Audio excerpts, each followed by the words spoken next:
ஒரு கலக்கலான எறா கருவேப்பிலை தொக்கு.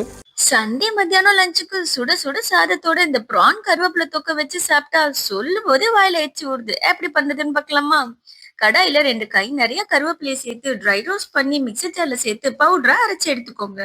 இப்போ கடாயில 4 டேபிள் ஸ்பூன் கடலெண்ணெய், ஒரு கொத்து கருவேப்பிலை, 2 பெரிய வெங்காயம், வெங்காயம் வதங்கினதும் 2 டேபிள் ஸ்பூன் இஞ்சி பூண்டு பேஸ்ட், 2 பழுத்த தக்காளி, 1/2 டீஸ்பூன் மஞ்சத்தூள், 1 டேபிள் ஸ்பூன் மிளகாத்தூள், காஷ்மீர் ரெட் சில்லி பவுடர், தனியாத்தூள், 1 டீஸ்பூன் சோம்புத்தூள், தேவையான உப்பு சேர்த்து மசாலாவை நல்லா மிக்ஸ் பண்ணிட்டு கிளீன் பண்ணி வச்ச 1/2 கிலோ ப்ரான், 1 டீஸ்பூன் மிளகுத்தூள், அரைச்சு வச்ச கருவேப்பிலை பொடியை சேர்த்து நல்லா கலந்து 1 கிளாஸ் தண்ணி ஊத்தி மூடி போட்டு 5 நிமிஷம் லோ ஃப்ளேம்ல வச்சு எடுத்தா ப்ரான் நல்லா குக் ஆகிரும். இந்த ஸ்டேஜ்ல சின்ன நெல்லிக்காய் சைஸ் கரைச்ச புளிய சேர்த்து 2 கொதி வந்ததும் 1 டேபிள் ஸ்பூன் நல்லெண்ணெய், கொத்தமல்லி தூவி இறக்குனா ப்ரான் கருவேப்பிலை தொக்கு ரெடி. ட்ரை பண்ணி பாருங்க, சூப்பரா இருக்கும்.